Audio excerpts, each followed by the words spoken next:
ചിങ്ങം വന്നെത്തി. ഇനി പൊന്നോണത്തിനായുള്ള കാത്തിരിപ്പ്. ഒരു കാലത്ത് ഓണത്തിന് പൂക്കളം ഒരുക്കുമ്പോൾ അതിലെ പ്രധാനിയായിരുന്നു വെള്ളില.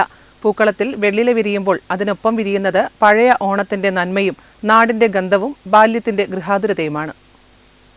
ഓണം പൂക്കളുടെ ഉത്സവമാണ്. പഴയ ഓണക്കാലത്തിന്റെ ഓർമ്മകളിൽ നിറഞ്ഞു നിൽക്കുന്ന ഒരു സുന്ദര സസ്യമാണ് വെള്ളില. പച്ചിലകൾക്കിടയിൽ പട്ടുപോലെ തിളങ്ങുന്ന വെളുത്ത ഇലകളും അതിനടിയിൽ കമ്മലുകൾ പോലെ തൂങ്ങി നിൽക്കുന്ന ചെറിയ പൂക്കളുമാണ് വെള്ളിലയുടെ പ്രത്യേകത. യഥാർത്ഥത്തിൽ കണ്ണിൽപ്പെടുന്ന ആ വെളുത്ത ഭാഗങ്ങൾ ഇലകളല്ല, പൂവിൻ്റെ ചില ഭാഗങ്ങൾ രൂപാന്തരപ്പെട്ടുണ്ടാകുന്ന വെള്ള നിറത്തിലുള്ള സഹപത്രങ്ങളാണ്. ഈ പ്രത്യേകത തന്നെയാണ് വെള്ളിലയ്ക്ക് അതിൻ്റെ പേരും വ്യത്യസ്തമായ സൗന്ദര്യവും നൽകുന്നത്. പണ്ടുകാലത്ത് ഓണപ്പൂക്കളങ്ങളിലെ പ്രധാന ഇനങ്ങളിലൊന്നായിരുന്നു വെള്ളില. പൂക്കൾ തേടി കുട്ടികൾ പറമ്പുകളിലും കാവുകളിലും തൊടികളിലും അലഞ്ഞു നടന്നിരുന്ന കാലത്ത് വെള്ളിലയുടെ വെണ്മയും ചുവപ്പും മഞ്ഞയും കലർന്ന പൂക്കൾ ഓണക്കാല പ്രകൃതിക്ക് വേറിട്ട ഭംഗി നൽകിയിരുന്നു.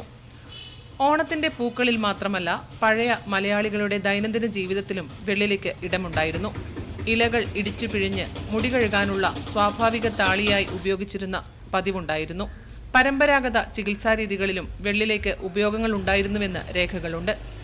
ഇന്ന് നഗരവൽക്കരണത്തിൻ്റെയും പ്രകൃതിനാശത്തിൻ്റെയും കാലത്ത് നാട്ടുവഴികളിൽ വെള്ളിലയെ കാണുന്നത് പഴയതുപോലെ എളുപ്പമല്ല. എന്നാൽ ഓണം വരുമ്പോൾ പൂക്കളമൊരുക്കുന്ന ഓരോ കൈകളിലും നമ്മുടെ നഷ്ടപ്പെട്ടുകൊണ്ടിരിക്കുന്ന നാട്ടുപച്ചപ്പിൻ്റെ ഓർമ്മ കൂടിയുണ്ടാകണം. Network news, Payyanur.